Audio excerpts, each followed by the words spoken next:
Hi, it's James from Enso. Today we're looking at day 4 of Advent of Code. I've already brought in the example data and a link to my real data set, as well as copied the text of the puzzle. Today, we've got to look at different locations where there is a roll of paper and then decide if the forklift can pick it up. The forklift can pick it up as long as there is fewer than 4 around it. So let's see how we can do this. I'm going to start by parsing the input. I'll read the lines of it, then convert it to a table, and then I am going to add a row number, and then I am going to split it to tokenize it to rows. I'm going to tokenize the value with a pattern of dot, which will get character by character and make them a single row. And then I'm going to add another row number, which we're going to call column. And I'm going to group that by the row.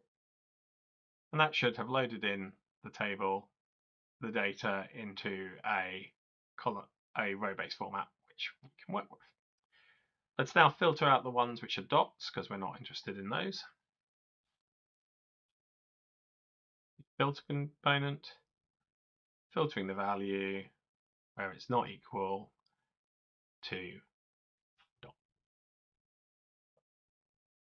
Now I'm going to add a lookup table, so I can look to use this to find the surrounding points. So let's create a simple lookup table using table input. We'll add 3 columns. Let's name the columns: direction, change in row, change in column.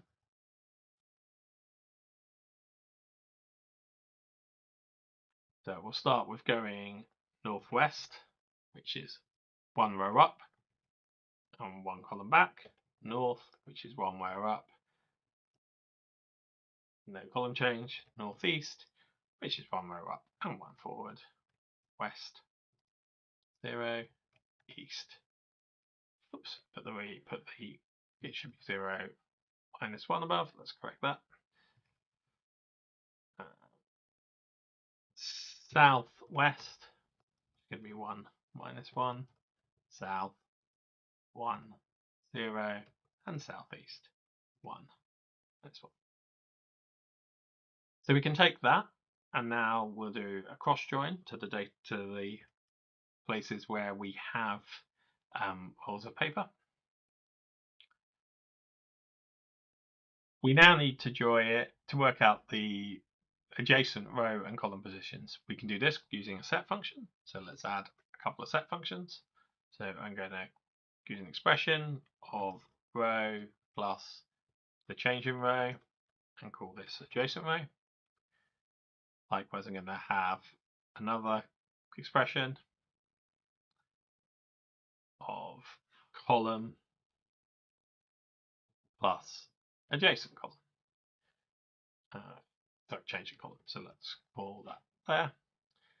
And we can now join the data back to where we started. So if I take the filtered value, join it in, and we do an inner join, and we're now going to define 2 join conditions. Oops. So the first is adjacent row joining to row, and the second is adjacent column joining to column. Let's take a look at the join results by opening the table visualization, and we can now see what's going on. And if I have a look at the first position, 0, 2, I see I've got an extra row that I expected. I expected only to get 3. Let's have a look at the lookup table. Oh, I've got a mistake in there. Should have been a 1, so we'll correct that. Now we've only got 3 for the 2. That looks promising. So now what I can do is I can aggregate, grouping by row and column, where count, and then we can filter where the count is less than 4. And this gives us 13 rows, which is the answer for that. Switching over to the real data set. Take a little bit longer as it's a lot larger, and that's my answer. That completes part 1. I'll pause the video here and copy in part 2.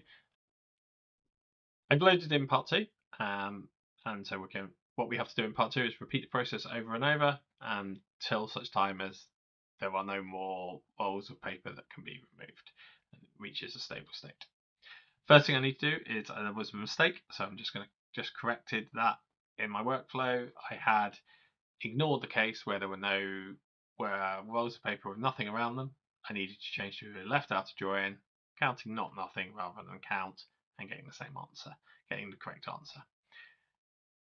Let's see how we can now turn this process into something we can repeat.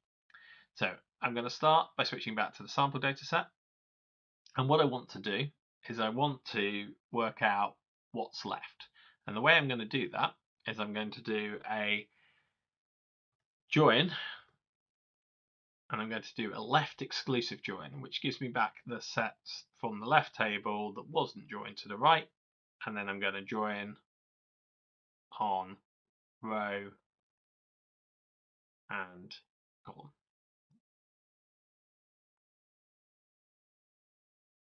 So this gives me 58 rows, which should be the number of rows I started with minus the 13 that get dropped out, which it is.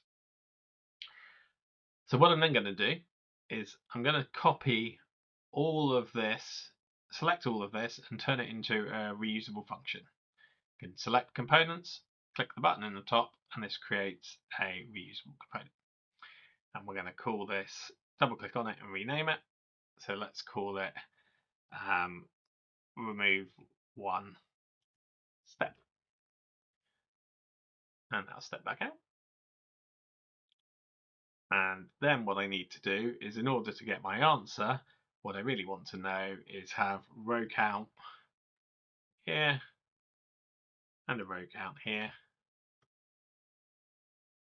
And then I can do that minus that to reproduce the answer I had before of 13, just to make sure we haven't broken anything, but that will be a single step.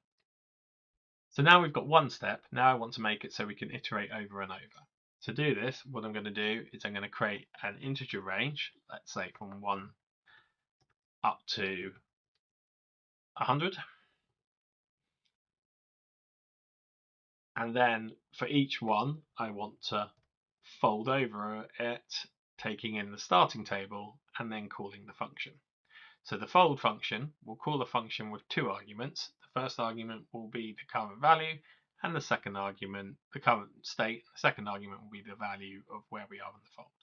In order to allow me to do this, I need to go into the remove one step function and add an extra argument. And the argument I'm going to add here is just going to be ignored. So we're going to call it arg2, and we will leave it as that. Step back out. We need to give it a value here of 0, just so this still continues to work. Let's just do reinitialize to make sure it's all working. And then in here, I'm then going to pass that function into the fold operation. Hopefully that worked correctly. And let's see if we got the right answer for this case.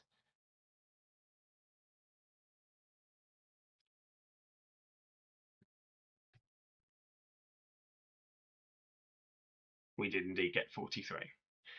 Now, I don't know how many steps it takes to complete. So what I'm going to do is I'm going to plug it into this one. And just to do it quickly, I will try an answer. I'll let it run through. Should take a little bit longer because this is a bigger data set. 8484, and let's now take the output of this and just see if we get the same answer if we go one more step further.